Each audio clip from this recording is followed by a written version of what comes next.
누군가 너를 위해 기도하네.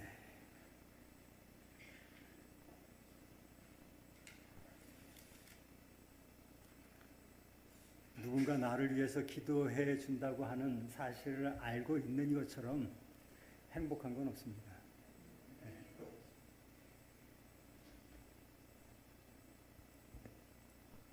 저에게 가끔 전화 거시는 분들이 있어요.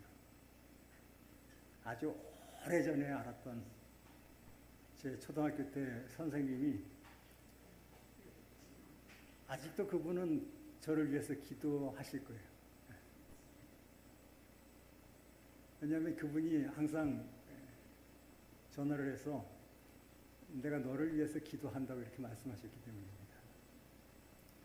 그리고 저를 위해서 기도하는 그러한 많은 성도들이 있는 것을 저는 압니다. 특별히 어르신들이 아침에 예배 볼 때마다 기도한다고 이렇게 전화를 하세요.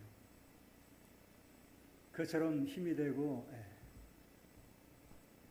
든든한 건 없습니다. 여러분들도 누군가를 위해서 기도할 것입니다. 나의 기도와 그분들의 기도가 합쳐져서 하나를 위한 연주처럼 하나님께 계속해서 성도가 성도를 위해서 기도하고 권면하고 같이 사랑을 나누는 그런 아름다운 그런 일이 이 교회에 계속해서 있었으면 참 좋겠습니다. 오늘은 하나님의 계명에 대해서 같이 생각해 보려고 합니다. 첫째 천사의 기별과 둘째 천사의 기별과 셋째 천사의 기별이 무엇인지를 저희들은 알았습니다. 그 기별들이 어떻게 우리의 삶에 적용되고 실천되어야 하는 것일까? 계시록 14장 12절에 나와 있는 말씀입니다. 성도들의 인내가 여기 있습니다. 그들은 하나님의 계명과 예수에 대한 믿음을 지키는 자들입니다. 하나님의 계명이란 무엇일까? 여러분들은 계명을 지키고 사는 사람들입니까? 아닙니까? 첫 번째로 세 천사의 기별의 첫째 천사의 기별이 뭐라고 그랬습니까? 임박한 재림과 안식일 계명입니다. 하늘과 땅과 물들의 근원을 만드신 창조주 하나님을 기억하라, 경배하라, 예배하라. 그래서 여기 다시 한번 기록되어 있는 것입니다. 하나님의 계명과 이 계명은 안식일 계명도 포함되고 그 외의 모든 계명도 포함되는 것입니다. 그 계명을 여러분들은 잘 지키는 자여야 한다고 말씀하셨는데 그 말씀을 잘 지키고 사는가 하는 것에 대해서 한번 생각해 봐야 될 것입니다. 나는 정말 정통 SDA 교인인가? 안식일을 정말 잘 준수하고 있는가? 제가 어렸을 때 안식일을 기념하는 분을 보니까 금요일 날 오전에 모든 일을 마쳐놓고 오후는 전부 다 안식일 준비로 들어가는 것입니다. 목욕하고 준비하고 교회 갈 준비를 하는 것입니다. 안식일 참여할 준비를 하는 것입니다. 어떤 분을 만나면 가서 보니까 옛날에는 부엌이 거의 밖이나 마찬가지인 그런 것인데 그 밖에 나와서 제 친구 어머니가 계속 뭘 닦고 있는 거예요. 그래서 금요일입니다.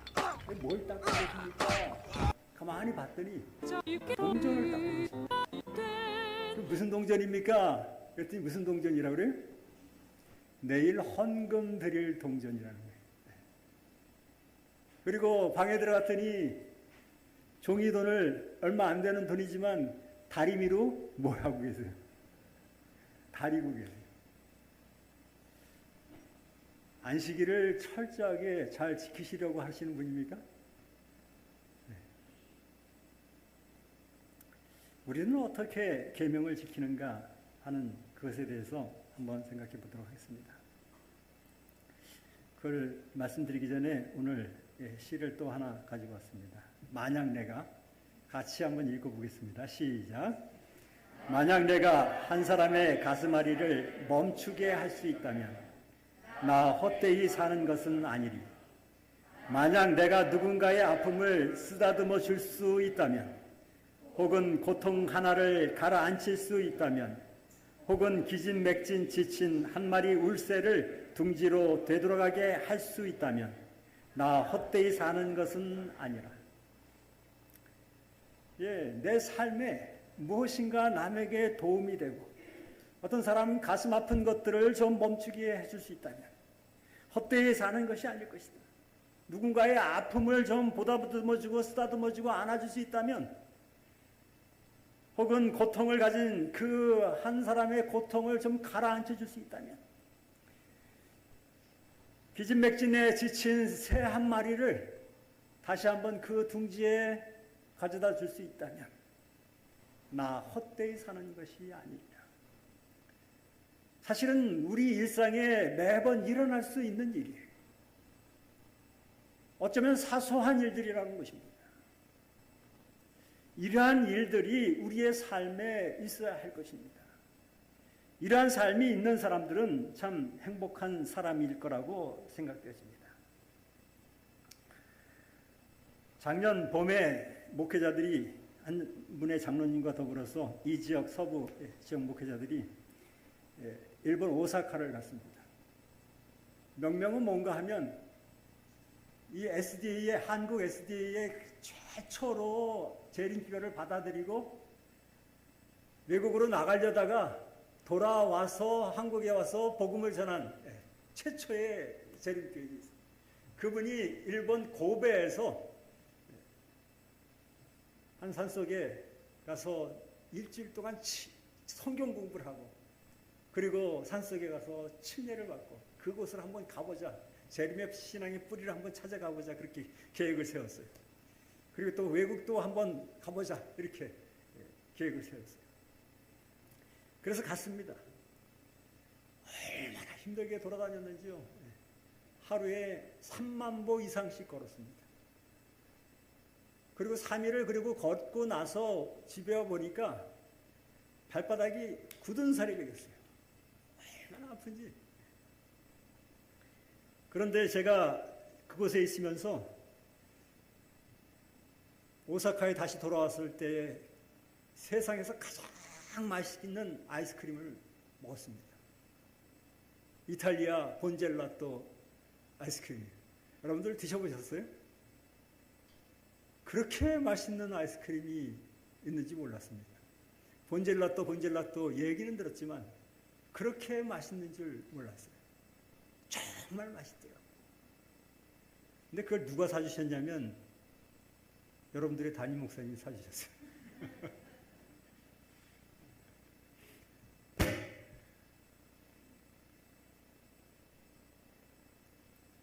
교우님들이 목사님 일본 가시는데 목사님뿐만이 아니고 그 오시는 목사님들 모두에게 맛있는 거를 사주라고 그랬던 것 같아요. 그래서 교회에서 그렇게 돈을 준비해 주셨으니까 써야 된다고.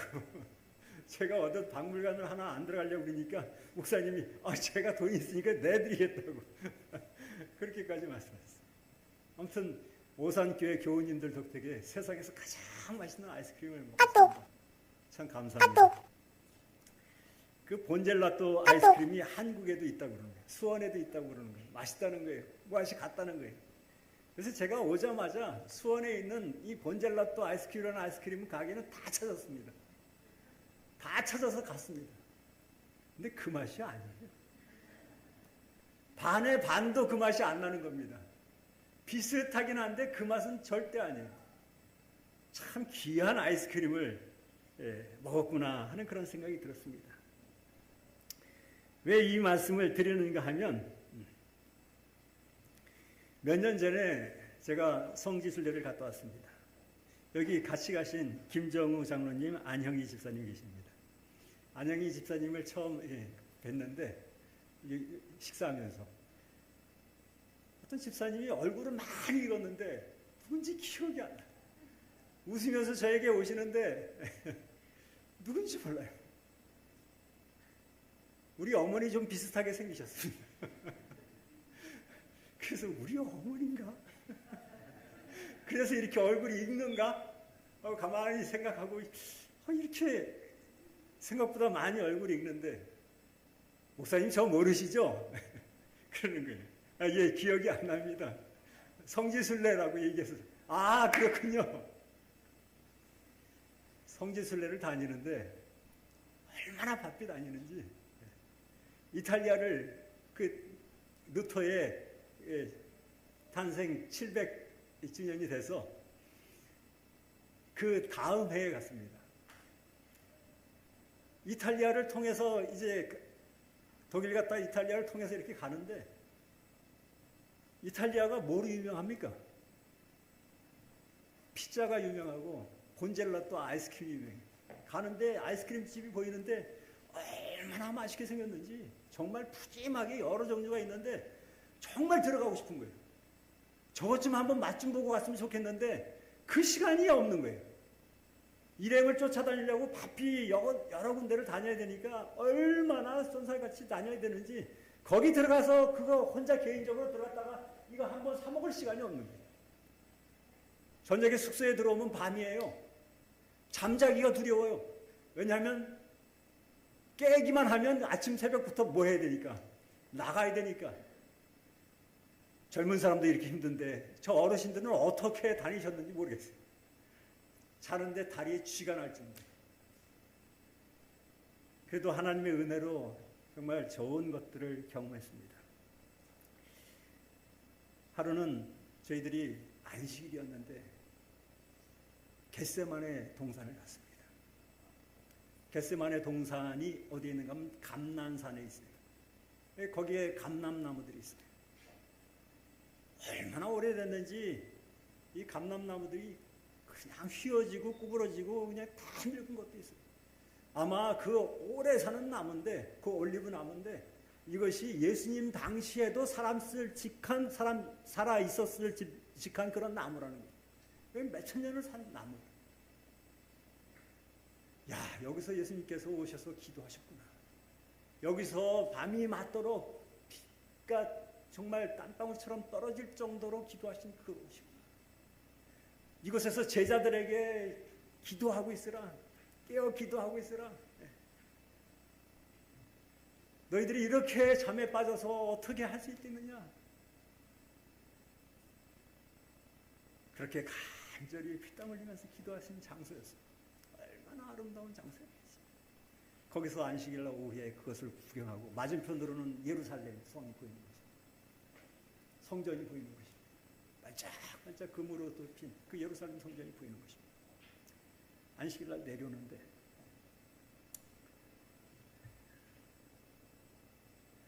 아무 일행이 이제 피곤하니까 안식일에 해가 져가려고 이제 오후가 됐는데 뜨겁기도 뜨거웠는데 그냥 터덜터덜 내려오는 거예요. 내려오다 보니까 일행이 좀 앞에 서서 이렇게 오게 됐는데 오다 보니까 장사가 하나 있는 거예요. 좌판이 하나 벌려져 있는 것입니다. 뭘 파나 이렇게 흩듯 봤더니 책갈피 같은 것들을 팔고 있는 거예요. 거기 뭐 성경 말씀이 섞여 있겠죠. 예루살렘에 대한 무슨 그런 것들이 있겠죠. 잘은 보지 못했지만 그 책갈피 같은 그런 팜플렛 같은 것들이 있었습니다. 그걸 팔고 있는 거예요. 그런데 갑자기 옆에 계시던 한 분이, 한 어르신이 쭉 앞으로 가시는 거예요. 앞으로 가면서 자동적으로 그 좌판 앞에 딱 섰는데 갑자기 뒤에서 여보 안식이 그렇게 외치는 거예요. 하다 말고 같이 깜짝 놀라가지고 이분이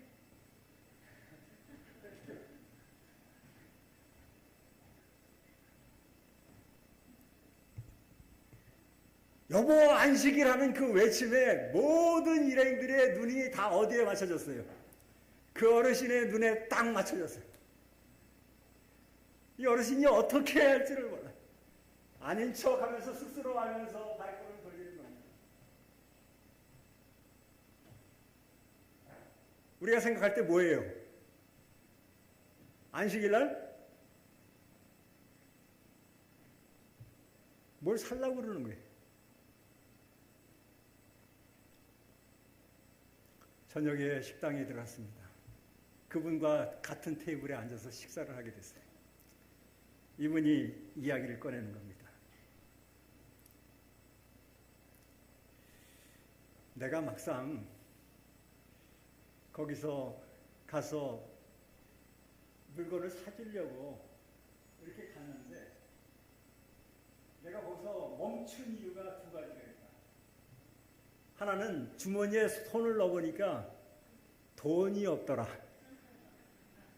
또 한 가지는 뒤에서 아내가 안식이라고 외치는 소리에 깜짝 놀라서 돈도 없고 뭣도 없어요? 안식일인 것도 잃어버린 거예요. 그래서 돌아 나온 것입니다.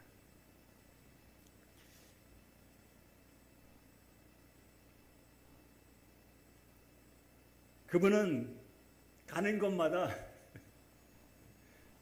좀 뭐 좀 사주든지 한 통 내시든지 뭐 이렇게 어르신들이 다 그러셨어요.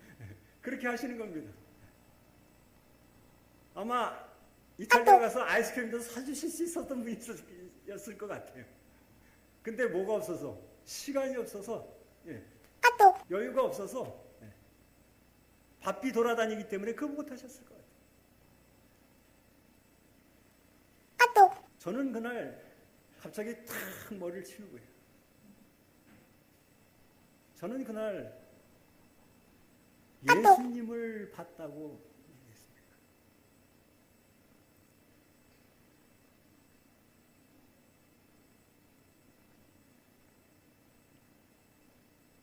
저는 안식일 날 그분은 항상 돈을 집어넣고 다니시면서 이렇게 자꾸 쓰시니까 어려운 사람 보면 도와주려고 우리 뭐 음식 사주려고 그러니까 그걸 아내 되는 교인 집사님이 잘 아세요.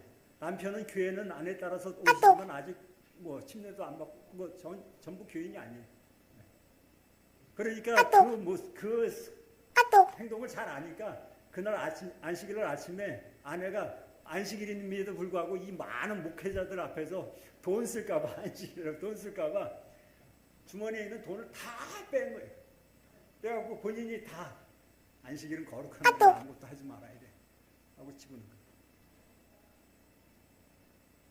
근데 가만히 보니까 저는 그날 예수님의 사랑과 예수님의 희생과 그 모든 것들을 생각하면서 거기서 내리는데 그 좌판을 버린 사람을 향해서 안식일날 좌판을 버리고 있으니 이 사람은 유대인은 아니에요. 아랍인이에요. 사마리아 사람이에요. 근데 안식일이니까 당연히 뭐 아무것도 저도 없어요. 물론 저는 개인적으로 갔으니까 이제 돈이 조금 있었죠. 근데 그 돈 가지고 전혀 이 안식일날은 사용하면 안 되는 돈이니까 요만큼의 동정심도 없었어요. 요만큼의 불쌍하다는 생각도 없었어요. 아무런 생각 없이 그냥 오늘은 안식일이야 하고 그냥 나온 것입니다. 근데 이분은 안식일 교회는 아니지만 가다가 불쌍한 사람 보니까 뭐 해야 되는 거예요? 도와줘야 되겠다는 거예요. 아니 안타까운 거예요.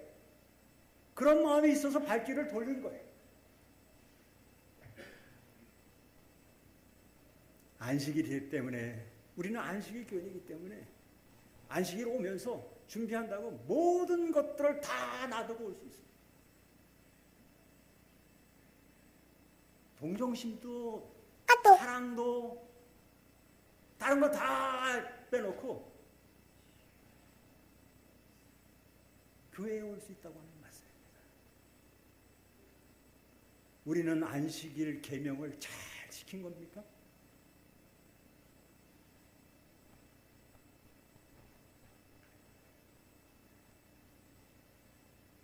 세천사의 기별을 잘 알고 그 뜻을 잘 알고 그것을 해석하고 한다고 하지만 예수님께서 왜 우리에게 이 마지막 시대에 사도 요한을 통해서 이 말씀을 우리에게 주시는가 하는 거예요.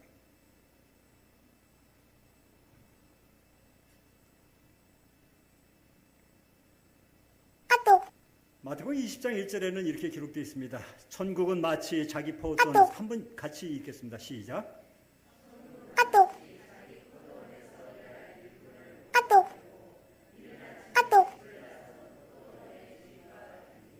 천국은 뭐와 같아요?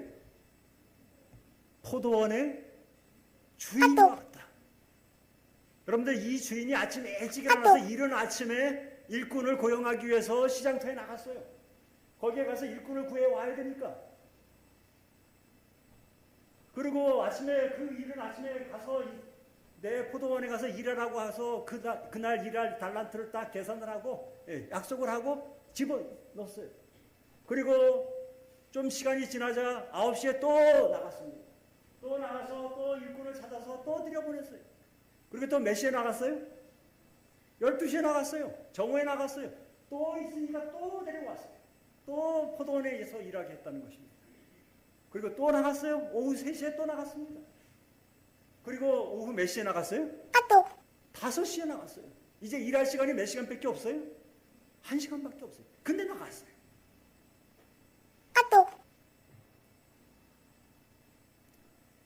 그 포도밭에 일꾼들을 들여보낼 사람들을 끝까지 찾아 나서는 겁니다. 천국이 그렇다는 거예요. 포도원의 주인의 마음과 같다는 거예요. 천국이. 일자리가 없어서 어쩔 줄 몰라오는 그 사람은 가족의 생기를 책임지고 바둥바둥 살아가는 그런 사람이었을 것입니다. 이제 일꾼을 구할 필요가 없는 시간임에도 불구하고 장터에 남아서 누군가가 혹시나 나를 1시간만이라도 좀 써줬으면 좋겠다라고 하는 그런 마음으로 거기서 기다리고 있는 거예요.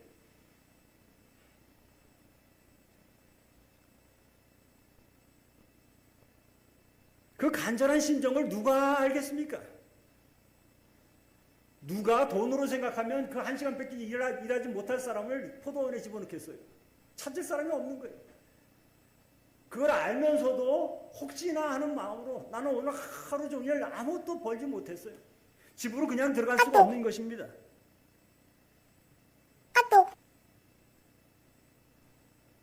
일을 마치고 일당을 주는데 그 마지막에 온 사람부터 줬다고 기록하고 있어요. 돈을 주는 거 보니까 깜짝 놀랐어요. 이른 아침에 온 사람이. 왜? 자기하고 약속한 금액을 뭐 하는 거예요? 1시간밖에 일하지 않은 사람에게 주는 거예요.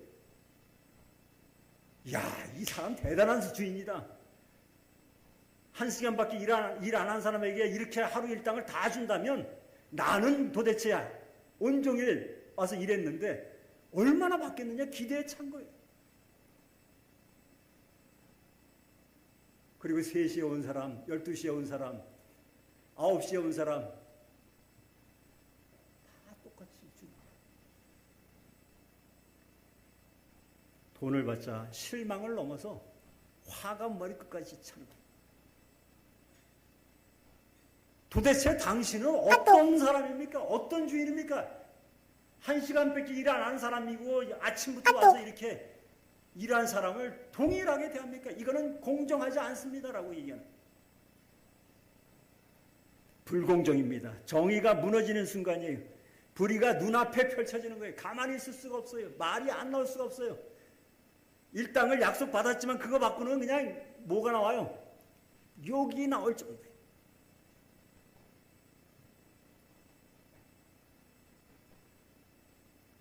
만약 천국에 들여보내고 상을 주시는 것이라고 한번 생각해 보십시다. 이 비유는 포도원 주인의 마음이 어떠한 마음인지를 우리에게 알려주시려고 하신 말씀입니다. 그 주인은 아직까지 일하고 계신지, 왜 끝까지 나가서 포도원 그 밖에 나가서 고용할 사람들을 찾아내는지, 그것이 거기에 나오는 것입니다. 이 비유에 나오는 사람들이 우리 모두 한 가족이라고 한번 생각해 보십시다. 나의 가족이라고 한번 생각해 보세요. 큰아들이 제일 먼저 일찍 일어나서 장이 컸어요. 그래서 밖에 나가고 돈을 벌어오는 거예요. 집에 갖고 오는 거예요. 어머니, 제가 이렇게 어머니 아버지 그 스라에서 이렇게 잘 커서 이렇게 건장하게 나와서 사회에서 일하고 정당하게 돈을 받아왔습니다. 둘째가 그 다음에 몇 년 지나서 또 가서 사회에 나가서 돈을 받아오는 것입니다. 셋째가 받아오는 것입니다. 넷째가 받아오는 것입니다. 늦게 난 막내로 낳았더니 이게 도대체 몸이 약해가지고 허약해가지고 어떻게 할 수가 없어. 그런데도 이 아이가 커서 형들을 바라보면서 야, 참 좋겠다. 가서 어떤 남의 집에 가고 잔디 갖고 와가지고 돈을 벌어갖고 온 것이 아니 그 이만큼 줬다고. 그 꼬마이가 와갖고 잔디 깎는 모습을 보니까 이 주인이 얼마나 마음이 아픈지 그러면서도 기특한지 저 녀석이 어떻게 저렇게 태어나서 크는지. 우리 교회에 아주 늦게 자녀를 가진 한 사람이 있어요. 그런데 아이가 어떻게 일찍 나왔어요. 일찍 나왔는데 병원에 가서 기도를 하고 보는데 인큐베이터에 들어가서 있는데 너무 일찍 나와서 어떻게 할 수가 없는데 야, 이 아이가 잘 클까 어떡할까. 3개월이 지나고 4개월째에 병원에서 나왔습니다. 아이가 뭘 못 배웠어요? 그동안 젖을 못 먹었어요. 그냥 호스를 껴서 주사를 껴서 이렇게 맞고 그랬어요. 그렇게 해서 컸어요. 정말 이렇게 큰 것만 해도 참. 근데 뭘 못 배웠다고요? 젖 먹는 걸 못 배웠어요. 먹는 걸 못 배워서 어떤 것들을 갖다 넣어줘도 받아들이지 못하는 거예요. 먹질 못하는 거예요. 이것처럼 안타까운 일이 어디 있어요? 크는데 안 먹으니까 커요, 안 커요? 안 커요. 요만큼 이유식을 갖다가 고단위의 그 영양이 들어있는 그런 것들 사다가 먹이는데 먹어요, 안 먹어요? 아직까지 자동으로 어떻게 해서 들어왔지 자신의 능력으로 자신의 힘으로 먹은 건 아무것도 없는 거예요. 그러니 그걸 못 배웠으니 어떻게 얘기할 수도 없어요. 요거 한 숟갈을 먹이려고 얼마나 그 부모가 정말 애타게 그렇게 고생을 하는지. 그런데 시간이 가면서 이 아이가 조금씩 먹기 시작해요. 먹어만 줘도 참 감사하다. 그동안 먹인다고 해서 먹는 게 아니고 다 토해내니까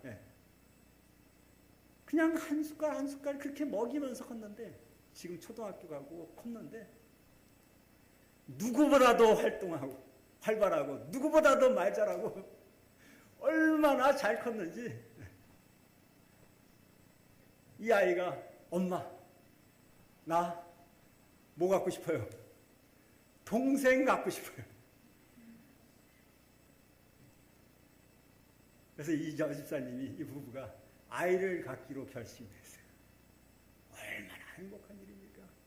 아이가 3학년이 됐는데 동생 가지고 싶잖아요. 그 아이 하나 때문에 더 이상 갖지도 못하고 그 고생을 했는데 이 아이가 커서 동생 갖고 싶다고요. 자기가 기르겠다고요. 얼마나 기특한지. 애가 뛰노는 것만 해도 감사해요. 먹기만 하는 거 봐도 뭐예요? 감사해요. 그런 막내 아들이 밖에 나가서 돈을 이거 잔디 깎았다고 벌어왔는데 이게 경사할 일이에요? 아니에요?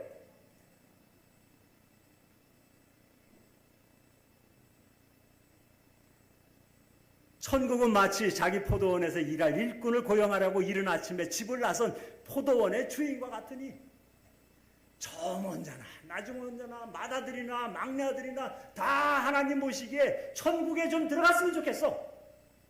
그래서 천국의 상을 다 받았으면 좋겠어. 예수님이 그걸 우리에게 가르쳐주고 싶은데 이 사람들은 도대체 이게 뭐예요? 나는 옛날부터 믿었는데 나는 그렇게 안식을 철저하게 지켰는데 뭐예요? 이게 도대체 뭐예요? 이게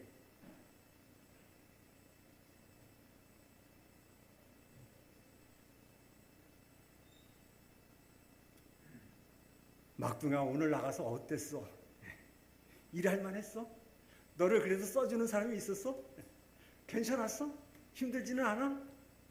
참 수고했다. 같이 함께 나눠 먹자.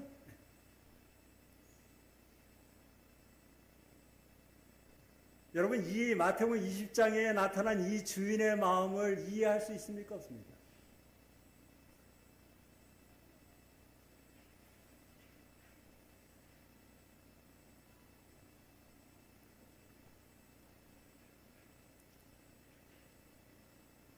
요한복음 5장 17절 예수께서 그들에게 이르시되 내 아버지께서 이제까지 일하시니 나도 일한다. 다 같이 한번 크게 읽어보십시다. 시작.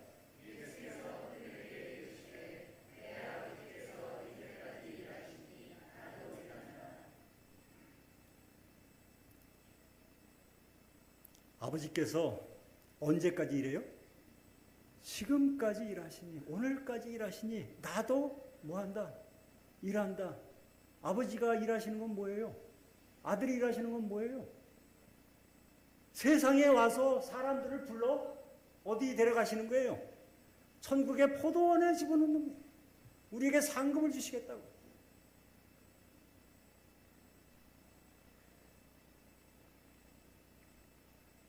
다 같이 읽겠습니다. 시작. 그 후에 유대인의 명절이 되어서 예수께서 예루살렘에 올라가시니라. 예루살렘에 있는 양문 곁에 히브리 말로 베데스다라 하는 못이 있는데 거기 행각 5이 있고 그 안에 많은 병자, 맹인, 다리 저는 사람, 혈기 많은 사람들이 누워서 물의 움직임을 기다리니 이는 천사가 가끔 못에 내려와 물을 움직이게 하는데 움직인 후에 먼저 들어가는 자는 어떤 병에 걸렸든지 낫게 되미로라. 세상은 이렇습니다. 서로 먼저 들어가지 않으면, 서로 먼저 차지하지 않으면 되지 않는 그런 세상이에요. 그렇잖아요. 싸우지 않으면 안 되는 세상이에요. 바벨론이 뭐예요? 혼잡돼가지고 서로가 뭐 하는 거예요? 살겠다고 그냥 바둥바둥면서 일하는 거예요. 왜 나는 아침부터 왔는데 그거밖에 안 주냐고 하는 얘기예요. 5절 다 같이 읽죠? 시작. 거기 38해 된 병자가 있더라. 예수께서 그 누운 것을 보시고 병이 벌써 오랜 줄 아시고 이르시되 내가 낫고자 하느냐? 병자가 대답하되 주여 물이 움직일 때에 나를 못에 넣어주는 사람이 없어서 내가 가는 동안에 다른 사람들이 먼저 내려가나이다. 예수께서 이르시되 일어나 내 자리를 들고 걸어가라 하시니 그 사람이 곧 나아서 자리를 들고 걸어가니라. 이날은 안식이라. 유대인들이 병 나은 사람에게 이르되 안식일인데 내가 자리를 들고 가는 것이 옳으냐 그르냐. 그러므로 안식일에 이러한 일을 행한다 하여 유대인들이 예수를 박해하기 시작한 것입니다. 17절 예수께서 그들에게 이르시되 내 아버지께서 이제까지 일하시니 나도 일하고 있다. 여러분 안식을 참 잘 지켜서 오셨습니다. 근데 이 사람은 좀 나와서 안식일날 좀 찬양하고 감사하고 그러면 안 됩니까? 안식을 잘 지켜서 어떻게 하는데요? 그 마음에 그 고생한 사람 몇 년? 38년이나 된 사람이 그렇게 있는데 여러분들 마음은 어떻게 그렇습니까? 안식일을 지켰느니 안 지켰느니, 안식일에 물건을 갖고 다니느니 안 갖고 다니느니, 이게 계명이에요? 아니에요. 유대인들이 이로 말미암아 더욱 예수를 죽이고자 하니 이는 안식일을 범할 뿐만 아니라 하나님을 자기의 친아버지라 하여 자기를 하나님과 동등으로 삼으심이로라. 아버지께서 일하시니 나도 일한다고 말씀한 게 이분들에게는 받아들일 수가 없는 거예요. 그 하나님은 어떤 하나님인데 안식일을 범하는 큰 천벌 내리시는 분인데 어떻게 그렇게 해요? 있을 수가 없는 일이에요.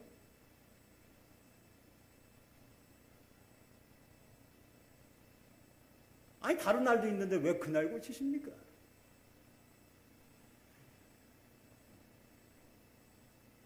유대인들 중에 유대인이고 바리새인들 중에 바리새인이고 외식중한 자들 중에 외식하는 자들인 것입니다. 우리는 살아가면서 어떤 사람을 어떤 마음으로 살아가야 하는가? 그러므로 예수께서 그들에게 말씀하십니다. 진실로 진실로 너희에게 이르노니 아들이 아버지께서 하시는 일을 보지 않고는 아무것도 스스로 할 수 없습니다. 아버지께서 행하시는 그것을 아들도 그와 같이 행하는 것입니다. 여러분, 이거 진실입니다. 이게 하나님 아버지의 마음입니다. 왜 우리에게 하나님께서 계명을 허락하셨습니까? 이 마지막 사는 백성들, 성도들의 인내가 여기 있는데 그들은 하나님의 계명을 지키는 사람들입니다. 하나님께서 오늘도 일하시니 나도 오늘 하나님께 보냄을 받고 아들로서 이 땅에 와셔서 일하고 있는 것입니다. 그 일을 하기 위해서 내가 왔습니다. 이거 진짜예요. 이거 참말입니다.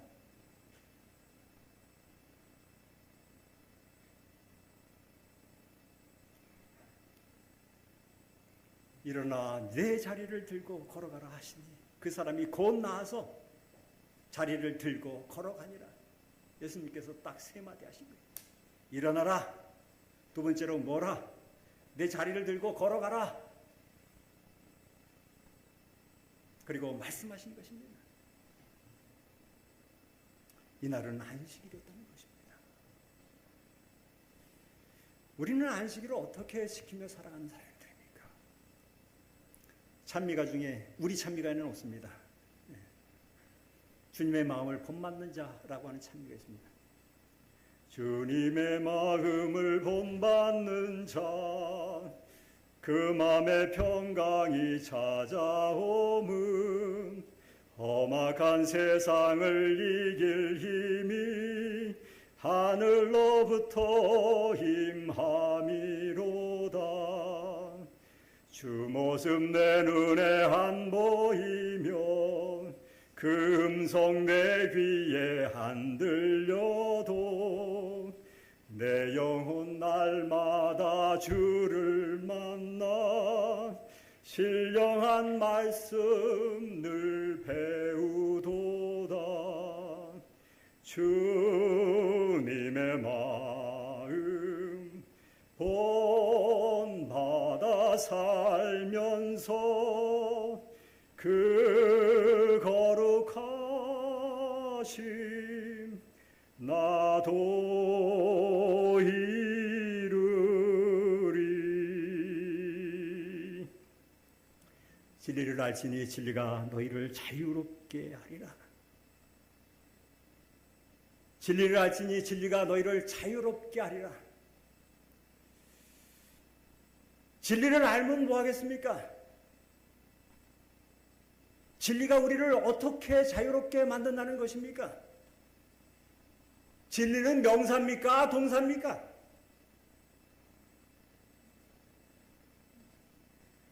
진리가 명사예요? 동사예요? 진리가 움직이지 않는 그 결정입니까? 아니면 움직이는 겁니까? 진리가 우리를 자유롭게 만드는 것은 이거 움직이는 능력이 있다고 하는 사실이에요. 진리가 움직이는 능력을 말하지 못하면, 행하지 못하면 그건 진리가 아닌 것입니다.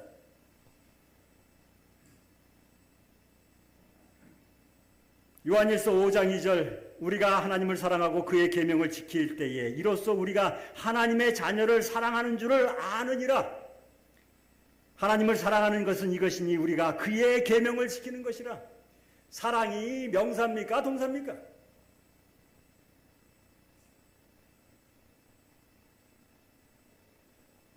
사랑은 움직이는 거래요. 사랑은 움직이는 거기 때문에 이 사람도 사귀어보고 저 사람도 사귀어보고 이 사람도 사랑해보고 저 사람도 사랑해보고. 젊은 사람들은 이렇게 얘기도 합니다. 그런데 사랑은 정말 움직이는 거예요. 움직이지 않고 가만히 있는 게 아니에요. 사랑은 가슴이 아파서 고통스럽게 아파하는 것, 그냥 고통스러운 것이 아니라 오랫동안 아픈 게 사랑이라고 정의했습니다.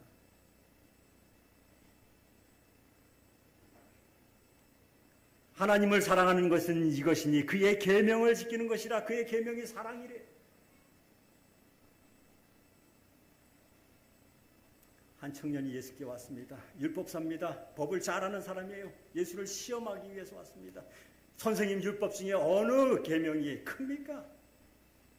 예수께서 말씀하십니다. 내 마음을 다하고 목숨을 다하고 뜻을 다하여 주 너희 하나님을 사랑하라 하셨으니 이것이 크고 첫째 되는 계명이요 둘째도 그와 같으니 내 이웃을 내 자신과 같이 사랑하라 하셨으니 이 두 계명이 온 율법과 선지자의 뭐라?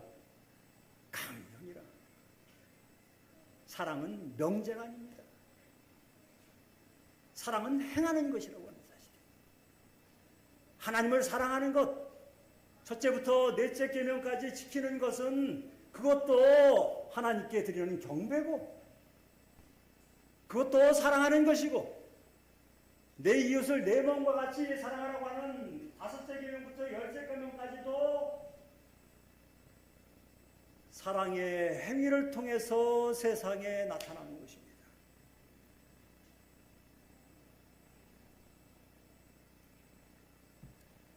다 같이 한번 읽겠습니다. 시작.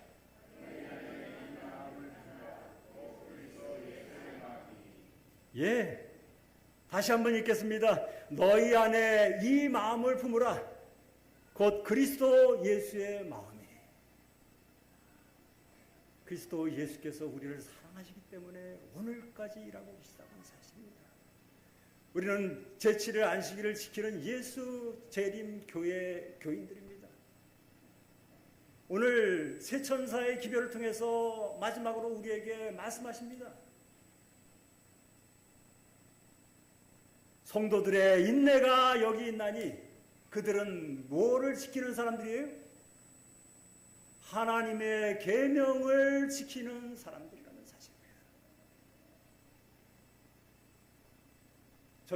저는 겟세마네 동산에 올라갔다가 내려오면서 예수님이 어떤 마음을 가지고 그 동산을 내려오셨는지 다 잃어버리고 그 안식일 교인으로서 그곳에 자리가 옮겼던 것입니다. 그 불쌍한 사람을 보면서 그 종이 쪽지 그거 가지고 그거 하라 도대체 돈 얼마나 남기려고 저거를 그 혼자 그 떼약 곁에 그거를 들고 그 행상을 지나가는 사람을 기다리고 있느냐 그거예요. 그런 마음이 저 마음속에 없었어요. 그런데 그분은 교회도 제대로 다니시지 않은 분인데 자동적으로 움직여서 거기에 주머니에 뭐가 보입니까? 손이 가고 그 아내분은 안식일을 거룩하게 지키라고 주머니에 돈을 안식일 아침에 다 빼서 자기 가방에 넣었습니다. 그리고 그분이 그 자리에 갔을 때 여보 안식일!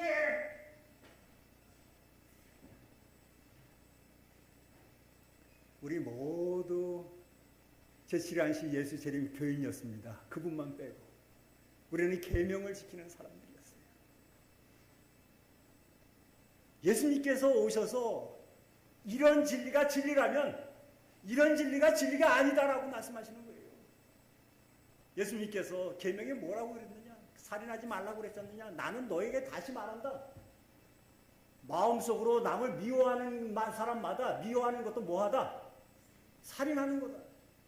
간음하지 말라고 기록되어 있지 않느냐? 나는 너에게 그거 아니라고 말한다. 마음속에 음욕을 품는 것마다 뭐라고? 그거 간음하는 거다. 도둑질 하지 말라고 기록되어 있다. 뭐라고 할 것이냐? 네. 여러분 어떻습니까? 예수님께서 왜 그것이 계명이 아니고 이것이 계명이라고 말씀하십니까?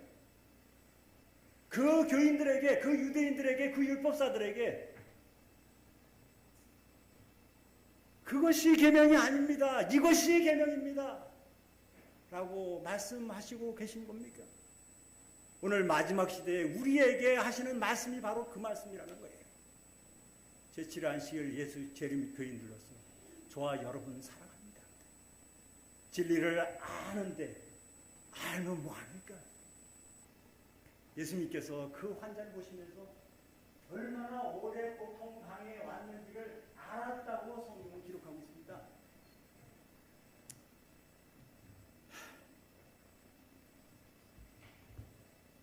정연희 씨가 쓴 글입니다. 원수를 사랑하여라. 다 같이 읽겠습니다. 시작. 원수를 사랑하라. 원수를 사랑하여라. 무슨 말씀입니까, 주님? 내 하나님이요. 이 무슨 말씀이십니까? 내게는 그리도 엄격하시면서 어찌 내 원수에게 그리 관대하십니까? 보아라, 나와 함께하는 것들아. 내가 원수와 똑같은 얼굴이 되는 것을 나는 참을 수가 없구나.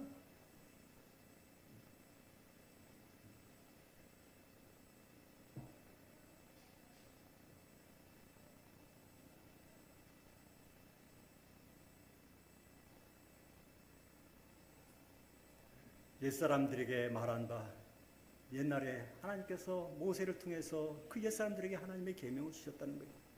살인하지 말라. 여러분들 잘 들어왔지 않습니까?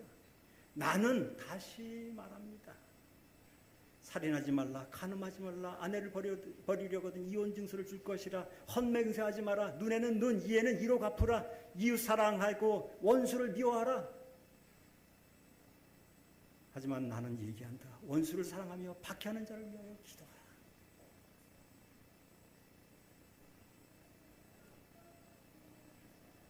성도들의 인내가 여기 있나니. 시작. 성도들의 인내가 여기 있나니 그들은 하나님의 계명과 예수의 믿음을 지키는 자니라. 오늘 하나님의 계명이 어떻게 실천되었는지, 예수님을 통해서 어떻게 우리에게 해석되어졌는지, 그 마지막 기별을 왜 요한에게 그 마지막 때에 기별로 적으라고 했는지 오늘 다시 한번 생각하시면서 신앙생활을 하시는 저와 여러분 되시기를 간절히 바라면서 말씀을 드리도록 하겠습니다.